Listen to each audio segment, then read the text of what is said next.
Hey guys, Sergeant Mario 101 here. Welcome back for more of The Legend of Zelda, A Link to the Past. In the last episode, we finished off the Tower of Hera in one episode, just like all the other dungeons.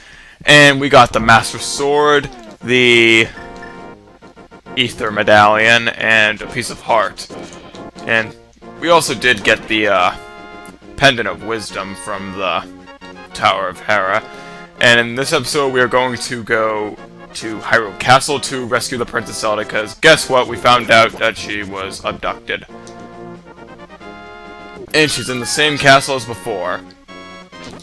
So yeah, she's not in another castle. And since I had to restart the game, since I saved and, backed out of it, I am not at full health, so you know what? It's a good time to show this place I don't remember ever showing off.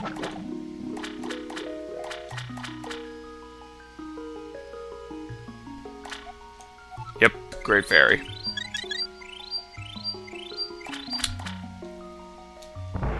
Good time to capitalize, if you ask me.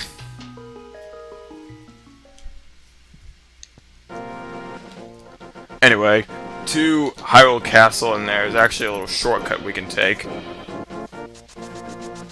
If we go south of the sanctuary, or the church in the Japanese version. Down here. Between the sanctuary and Kakariko Village. Now, try to not take any damage getting to the castle, because believe me, this beam attack is gonna help you a lot inside the castle. Believe me.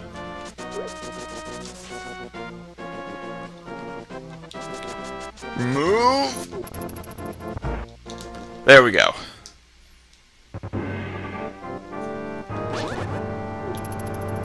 Go this way. And up here.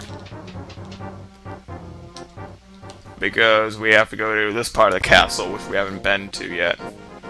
You know, I always thought that this blue stuff was water when I was a kid. I have no idea why I thought that. Anyway, this here, try to touch it and electrocuted. Hit it with the Master Sword. And this is why you want to be at full health. And the only reason I ran into that was because I knew I wouldn't take damage. You will take damage if you hit it twice. This is why you want to be at full health, because you can hit these guys with a ranged attack that does not require ammo, aka arrows. You got an unlimited ranged attack. Anyway, this is a pretty tall castle. I mean, it's 7 frickin' floors. Those eye keys, I don't know what their names are, if they have a different name, but they can be annoying in these dark rooms, so again, another good reason to be at full health. So yeah, also try and bring some fairies along with you. You know, fairies!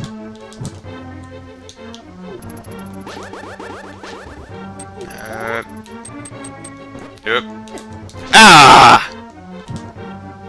Well, there's a bunch of pots here, so maybe there's a heart somewhere.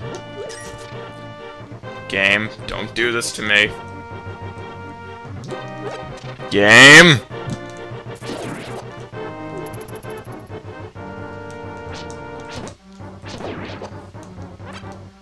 Okay. Go out so I can put you back on. Thank you. Small key! Alright, now going down here. Actually, if you push this block, you can open the door you came in case you just can't figure this out and are too stupid to use the magic mirror. Already got 2 bottles filled with fairies. 4th floor. I want to be careful because there's a guard in here with the frickin' arrows. Okay. So I'm trying not to take damage because I want to capitalize off that beam attack.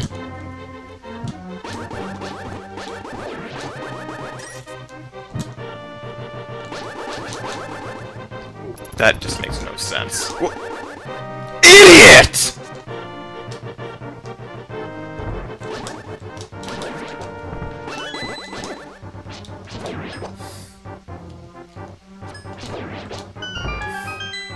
My god. Anyway, 5th floor. Kill these things as soon as possible. Finally, full magic meter. Always good to have.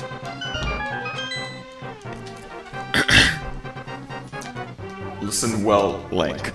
Even with the Master Sword, you cannot inflict physical harm on the wizard. You must find a way to return his own evil magic power to him. That's just great. These guys. Come on. Ah! Man, one whole heart. Damn. That's what Ganon would have done in Wind Waker.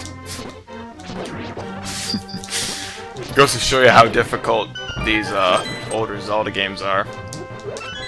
Well, I mean, this game hasn't been really difficult yet, but that's mainly because I'm very experienced with it. I'm sure some inexperienced players would have had a lot of trouble with this game by now. At this point. I think I remember I had quite a bit of trouble when I first played this game. Like I said before, numerous times, the first time I played this game was on the Game Boy Advance. And I don't think they really changed anything damage ratio wise. That I'm not sure about. Come on. Oh, and you know how I have the lamp selected? In the Game Boy Advance version, the lamp can actually harm enemies. Fun little fact.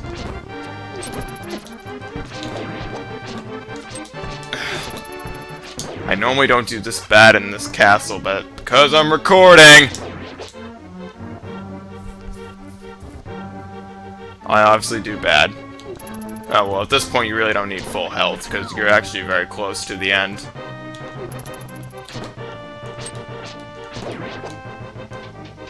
Anyway, we're here. Zelda! Ha! Link, I have been waiting for you. I was hoping I could make Zelda vanish in front of your eyes. Behold, the last moment of Princess Zelda!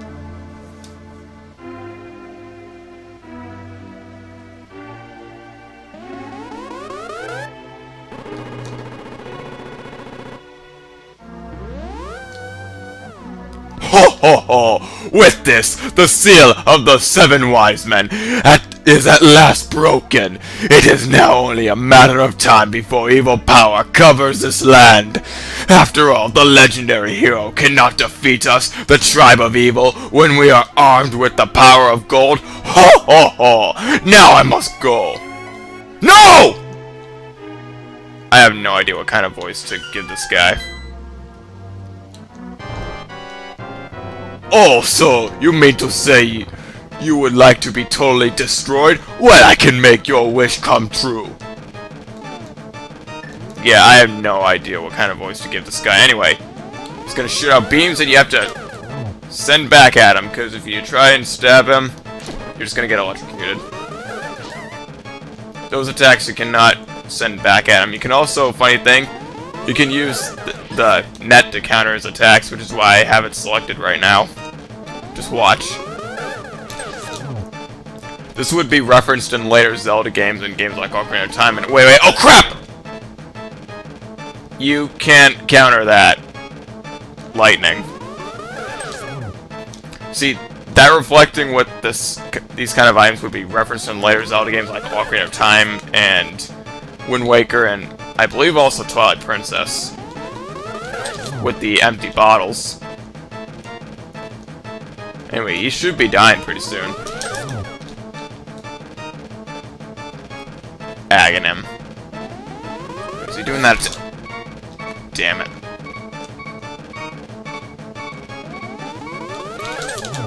Ah! Grrr! Well met, like the true hero that you are, but I am not ready to admit defeat yet. I will draw you into the Dark World!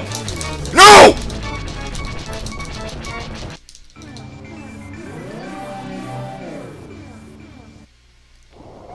Link, it is I, Sahasrara. I am communicating to you across the void through telepathy. The place where you now stand was the Golden Land, but evil power turned it into the Dark World.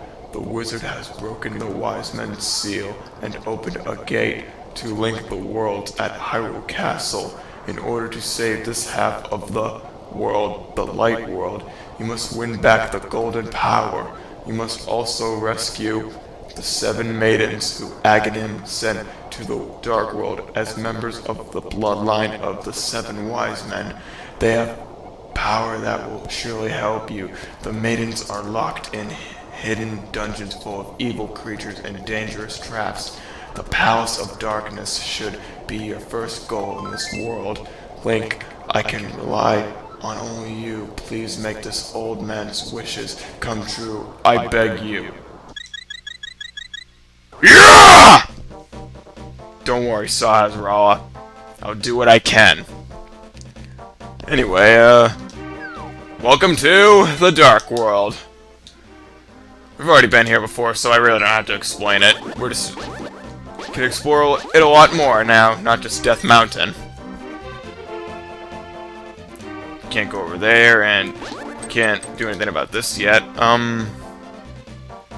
Over here, actually, I should explain what's over there, and actually, I just remembered something that we can get that I actually completely forgot in my practice run. Over there is a piece of heart. I think we deserve it since we get a new heart container, and since we got 4 pieces, we now have a new heart container.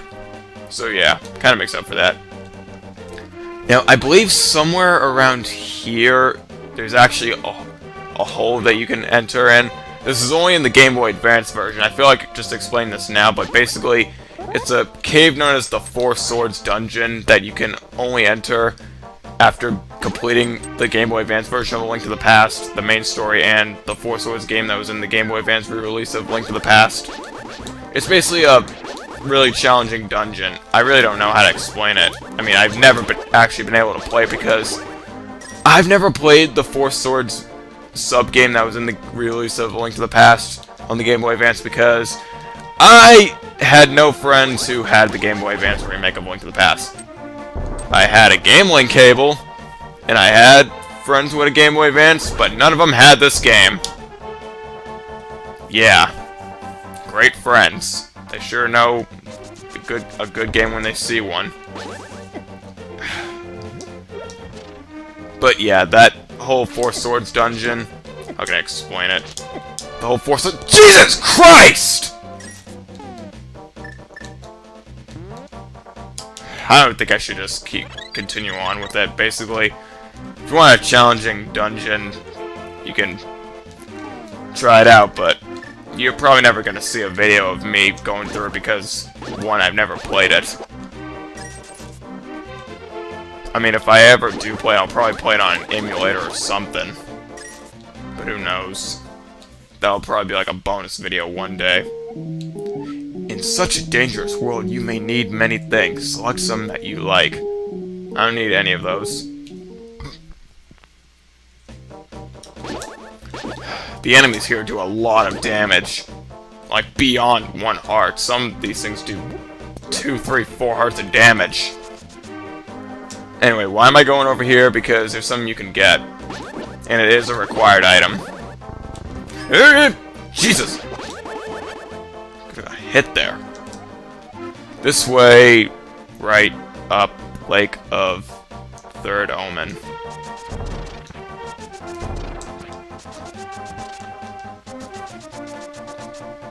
Third Omen. Let's see.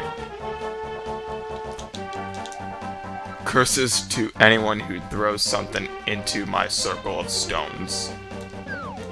Let's see, no Zora Lake over there. No Wishing Cave. Okay. Well... sounds like a challenge.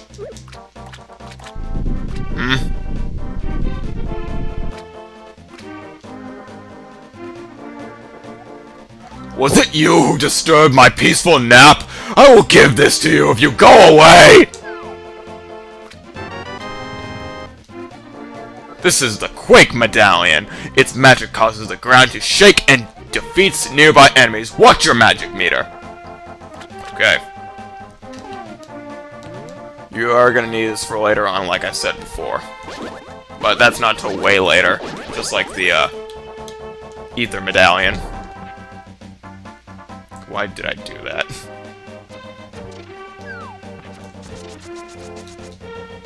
Anyway, actually, there's a few things we can do now that we've, supposedly defeated Agahnim. He's not dead, but I guess you could say we won. Even though he kind of just chickened out. Maybe because he didn't want to die. There's one thing I know I want to do in the light world currently that we can do now. And this is probably a good time to just go back. So, Magic Mirror!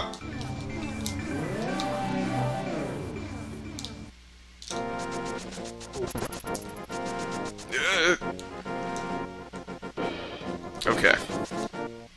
We want to go to that place where we saw those guys cutting that tree. Near the Lost Woods. We passed by them in the last episode. I don't think we even talked to them yet.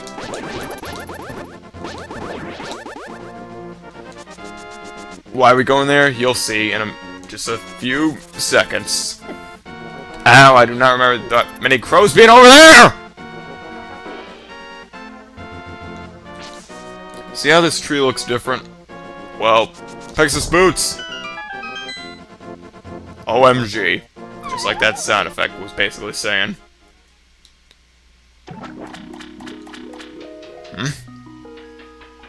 Freeze! I need one, in fact.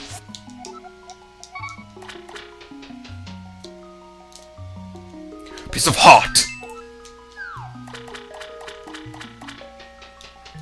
Anyway, that's something I wanted to briefly do. And... yeah, we can go back to the Dark World now. Not much we can do in the Light World currently with the items we have. So, yeah, we're gonna have to mainly explore the Dark World for these next few episodes. Actually, might not be a next few episodes, because we might go to the Light World briefly.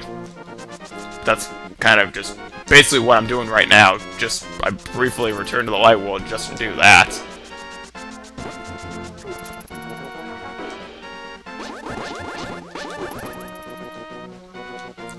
So, yeah, let's go back to the Dark World. Oh boy. Okay, okay. You're immune to damage as soon as you enter the world. That's good. You're immune to damage briefly. As you saw, Link's sprite was flickering. Actually, if you actually saw his sprite flickering, I don't know if you guys might have seen that. That's actually some weird about video formats, is that you might see, how can I explain this? You know how in most of these old 2D games, when you actually get hit, your character's sprite flickers for a few seconds, you know, showing that, indicating that you're immune to damage for a few moments? You might not actually see that in the video.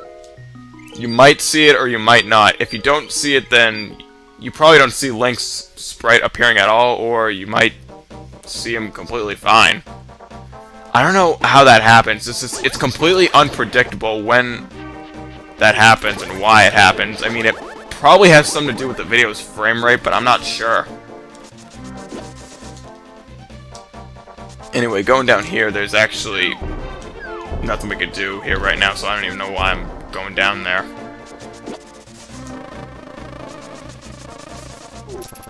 Anyway, let's just go up here. First dungeon we explored back in the Light World, so this must be the Palace of Darkness, like Sazral was talking about. Since we easily got here. Fun fact is that this enemy, I believe, is, ow! 3 hearts. 3-heart run, you're already dead. Actually, can you do a 3-heart run of A Link to the Past? I don't know, I mean, when you beat a boss, are you forced to grab their heart containers? I don't know. Weird, I don't think I've seen any 3-heart runs of this game. I don't know, but basically this enemy is actually a lot less vicious in the Game Boy Advance version, I believe. See, they're light world counterparts, the crows. I believe they're more aggressive in the Game Boy Advance version, but they're in the Game Boy Advance version. Those things are you know, less aggressive. In this game, it's vice versa. What we just saw, you know, flying at us is more aggressive in this version. Anyway, what is over here? Hey, I'll tell you a profitable story if you pay me 20 rubies. How about it? Pay rubies. Thank you. They say that there is a tiny circle of rocks in a lake at the source of the river. I don't know what will happen, but it might be fun to throw something into it. Heh, see you.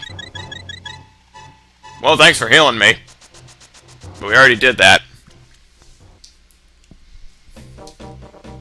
Anyway, I'm gonna have to end this soon. Since we're pretty much gonna stop when we reach the Palace of Darkness, which I'm thinking might actually take the whole next episode, because I'm gonna be honest with you people, these dungeons are no longer gonna be a walk in the park. These are some pretty challenging dungeons. Like, maybe not challenging, but their layout can be extremely difficult to remember, in my opinion, if you do not have a photographic memory. Which I do sometimes, but these dungeons, trying to remember them all, because you see what's on the right-hand corner, those crystals? Those are pretty much the amount of dungeons we have to go through. So yeah, trying to photographically remember all of them can be a pain, which I cannot remember the layouts of all of them. That's why I have to do practice runs of them. You're new here, aren't you? Did you come here looking for the power of gold? Well, you're too late. It will only obey the first person who touches it. The man who last claimed the power of gold wished for this world. It reflects his heart. Yes, I came here because of greed for the golden power, and look what happened to me. To restore the golden land, a person worthy of the golden power must defeat the man who created this place. Excuse me. Until that time, I am stuck in this bizarre shape. But what a mischievous thing to leave lying around. The power of gold. Triforce.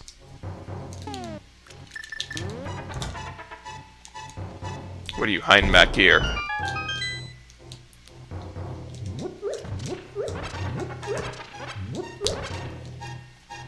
You're broke, man. You're freaking broke. At least Azrael had some interesting stuff back there. That was sort of interesting.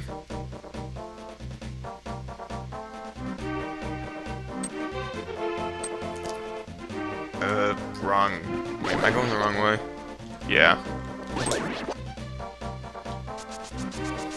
Wait, which way do I want to go? Actually, yeah. Right there! Those tiles are pointing at. And those ones, too.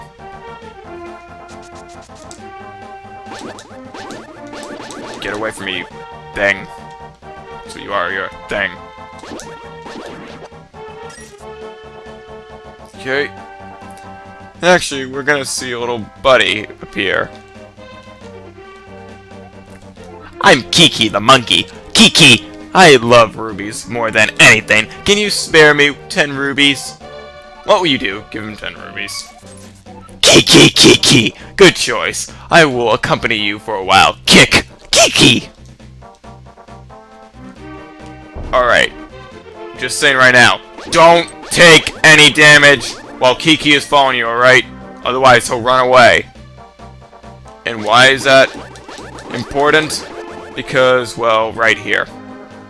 This is the Palace of Darkness. Kiki! If you give me 100 rubies, I will open the entrance for you. Kiki! Ask him to open it. Kiki! Good choice. Then I get 100 of your rubies. Kick! Kiki! You can't get in this dungeon any other way. So you need at least 110 rubies. Thank you, Kiki. Anyway, the Palace of Darkness. But this episode's already more than 25 minutes, so I'm gonna have to end it off here, alright? So, next time on The Legend of Zelda, A Link to the Past, we're going to explore the Palace of Darkness. See you guys then!